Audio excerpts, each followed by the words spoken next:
ఈరోజు ఒక మంచి సందేశం ఇవ్వబోతున్నాండి. నేషనల్ హైవే మీద ఈ గన్నేరు చెట్ల ఉపయోగాలు ఏంటంటే, ఇటు కార్బన్ డైఆక్సైడ్ విడుదల చేస్తుంది, వాహనాల నుంచి వెలువడే కాలుష్యాన్ని వాతావరణంలోకి ఎంత రిలీజ్ చేస్తే, ఆ రిలీజ్ చేసినటువంటి కార్బన్ డైఆక్సైడ్ ఈ చెట్లు పీల్చుకుంటే ఇమీడియట్గా మనకు ఆక్సిజన్ వస్తుంది అనమాట. ఈ ఆక్సిజన్ వల్ల మనకు లాభాలు ఉన్నాయని నష్టం లేదు అండి.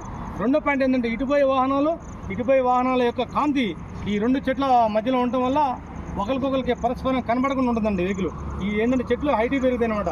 ఈ డ్రైవర్ గారికి ఆ డ్రైవర్కి ఎలాంటి ఇబ్బందులు ఉండమాట. మూడో పాయింట్ ఏంటంటే, జంతువులు రోడ్డు మీద వీటిని తినకుండా ఉంటాయండి. ఇందులో ఏంటంటే విష పదార్థం ఉంటుంది కాబట్టి ఈ చెట్టు మనిషి తిన్నా ఇది ప్రాణం పోతుందండి, గేదెలు తిన్నా ప్రాణం పోతుంది కాబట్టి వీటి జోలికి రావన్నమాట. వీటి వల్ల 3 ఉపయోగాలు ఉన్నాయండి.